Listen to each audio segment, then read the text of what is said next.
Hello friends, आप सभी का एक बार फिर से स्वागत है हमारे YouTube channel Techs Talk Time पर।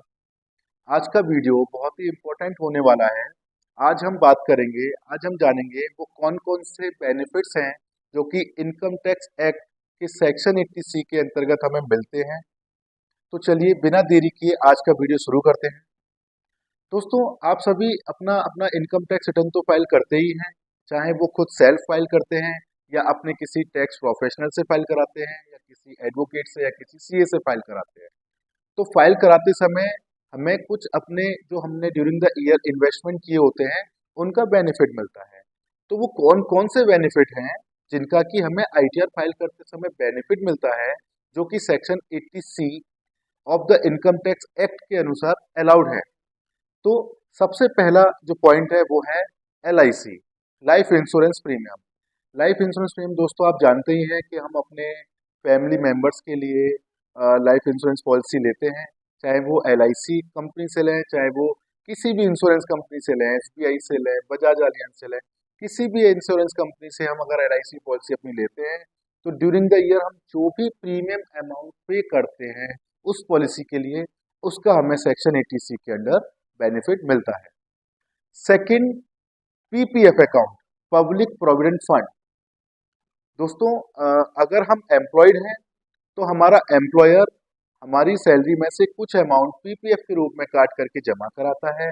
अगर हम एम्प्लॉयड नहीं है, अगर हम सैलरीड नहीं है, अगर हम बिजनेसमैन हैं, तो हम खुद से अपना PPF अकाउंट खुलवा करके बैंक में PPF अकाउंट में अमाउंट इन्वेस्टमेंट के रूप में जमा कर सकते हैं, जिसका भी बेनिफिट हमें इनकम टैक्स एक्ट के अनुसार 80C में मिलता है। अगला पॉइंट है friends, national saving certificate, NSC। अगर हम नेशनल सेविंग सर्टिफिकेट में भी कुछ अमाउंट इन्वेस्ट करते हैं तो उसका भी हमें बेनिफिट मिलता है। नेक्स्ट पॉइंट है principal repayment of housing loan. Friends, अगर हम हाउसिंग लोन लेते हैं और उसका रीपेमेंट करते हैं तो उसके दो कंपोनेंट हैं, इंटरेस्ट कंपोनेंट, प्रिंसिपल कंपोनेंट। जो इंटरेस्ट कंपोनेंट है वो सेक्शन 24 में हमें अलग से बेनिफिट मिलता है, लेकिन इसका जो प्रिंसिपल कंपोनेंट है वो सेक्शन 80C के अंतर्गत हमें बेनिफिट के रूप में मिल जाता है। नेक्स्ट पॉइंट है फ्रेंड, टैक्स सेवर FDR या फिर पोस्ट ऑफिस टर्म डिपॉजिट, जो कि 5 ईयर के लिए होता है। नेक्स्ट पॉइंट है फ्रेंड, ट्यूशन फीस। अगर हम अपने चिल्ड्रन की ट्यूशन फी पे कर रहे हैं तो मैक्सिमम 2 चाइल्ड तक की हम ट्यूशन फीस का बेनिफिट सेक्शन 80C में क्लेम कर सकते हैं। नेक्स्ट पॉइंट है, अगर हम कोई अमाउंट इन्वेस्ट करते हैं या डिपॉजिट करते हैं सीनियर सिटीजन सेविंग स्कीम के अंतर्गत, तो भी हमें सेक्शन 80C के अंतर्गत बेनिफिट मिलता है। नेक्स्ट पॉइंट है friends, ULIP, unit linked investment plan. अगर हम कोई भी यूलिप प्लान लेते हैं तो हम उसमें जो भी अमाउंट इन्वेस्ट करते हैं, जो भी अमाउंट का हम प्रीमियम देते हैं उसका हमें बेनिफिट मिलता है। ऐसे ही म्यूचुअल फंड, जो कि ELSS स्कीम के अंतर्गत आते हैं, अगर हम ऐसे कोई म्यूचुअल फंड या UTI म्यूचुअल फंड परचेज करते हैं जो कि ELSS के अंतर्गत आते हैं, हमें उसका भी सेक्शन 80C के अंतर्गत बेनिफिट मिलता है। नेक्स्ट पॉइंट है फ्रेंड्स, सुकन्या समृद्धि स्कीम। अगर हम SSC सुकन्या समृद्धि स्कीम में कुछ अमाउंट इन्वेस्ट करते हैं, हमें उसका भी बेनिफिट मिलता है।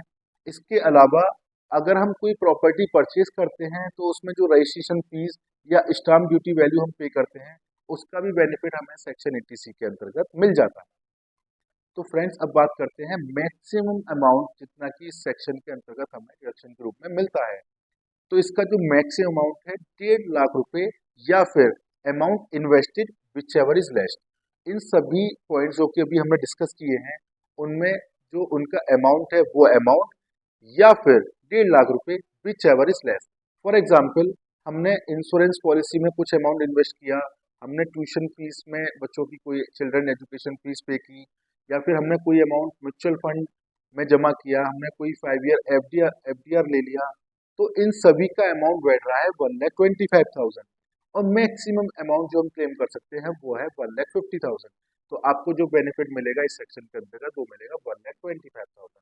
अगर इस एग्जाम्पल को हम ऐसे समझें कि अलग अलग अमाउंट में जो हमने इन्वेस्टमेंट किया है वो है 1,60,000, तो आप जो इस सेक्शन के अंतर्गत मैक्सिमम अमाउंट क्लेम कर सकते हैं वो है 1,50,000, क्योंकि इसका जो कैप है वो है 1,50,000। फ्रेंड्स, इसके अलावा अगर हम एडिशनल बेनिफिट चाहते हैं 50,000 रुपये तक का, तो इस सेक्शन के अंतर्गत हम वो बेनिफिट ले सकते हैं अगर हम नेशनल पेंशन स्कीम के अंतर्गत अपना अकाउंट खुलवा करके उसमें अमाउंट डिपॉजिट करें तो सेक्शन 80 CCD1B के अकॉर्डिंग हम 50,000 रुपये तक का एडिशनल बेनिफिट ले सकते हैं। तो फ्रेंड्स ये कुछ एग्जाम्पल्स थे कि सेक्शन 80C में हम कौन कौन से डिडक्शन का बेनिफिट क्लेम कर सकते हैं। तो आज के वीडियो को हम यहीं पर एंड करते हैं। आई होप कि ये वीडियो आपको पसंद आया होगा, आपके लिए हेल्पफुल रहा होगा। फ्रेंड्स अगर आप इस चैनल पर फर्स्ट टाइम विजिट कर रहे हैं तो मैं आपसे रिक्वेस्ट करूंगा कि आप हमारे चैनल के कंटेंट को एक बार जरूर देखें। अगर आपको हमारी वीडियो पसंद आए तो हमारी वीडियोस को लाइक करें, चैनल को सब्सक्राइब करें। हम अपने इस चैनल पर इसी टाइप के इन्फॉर्मेटिव वीडियोस लाते रहते हैं। मिलते हैं आपसे एक और नए इन्फॉर्मेटिव वीडियो में।